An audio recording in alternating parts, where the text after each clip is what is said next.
Hi,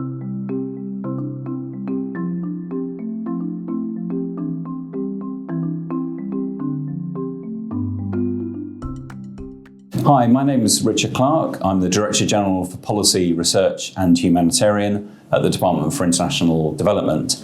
Although my remit covers a very wide range of things, I spend about 20 to 25% of my time focused on climate change, and I'm the DFID board level climate change reduction champion.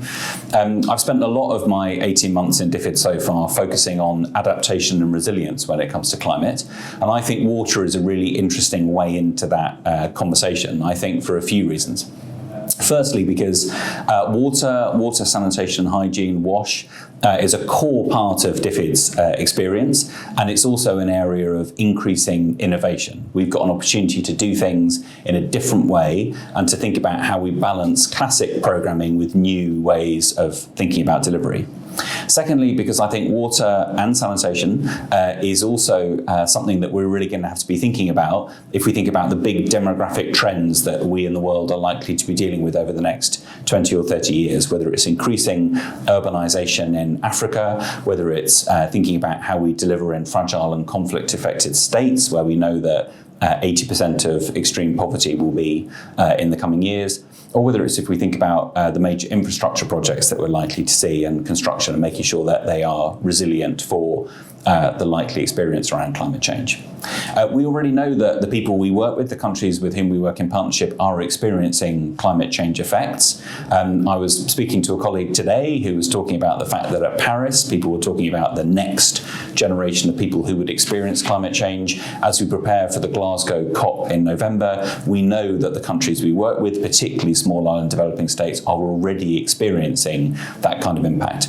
And if we think about that from a water perspective, what does that mean? It means increasing water scarcity. It means unpredictability of weather events. So it can mean too much water at a time when you don't want it and not enough water at times when you do. It can mean shifting of seasons and the impact that has on crops and our ability, the people we work with's ability to be able to farm and live and feed themselves. So what are we doing about that in DFID? Well, firstly, we're doubling our international climate finance to £11.6 billion over the coming 5-year period. And we've made both nature-based solutions and infrastructure and urbanisation 2 of the 4 key pillars. So a great opportunity to think about water programming in that context. And secondly, we're thinking about how we can use our research and development spend, particularly in world-leading areas like scuba rice and other things that we've developed, to be able to respond to the likely trends in water management over the coming years. So if you think about water as a way into both mitigation, so how can we avoid the worst effects of climate change, and adaptation resilience, how can we manage them when they arrive, I think this is going to be a big year for us.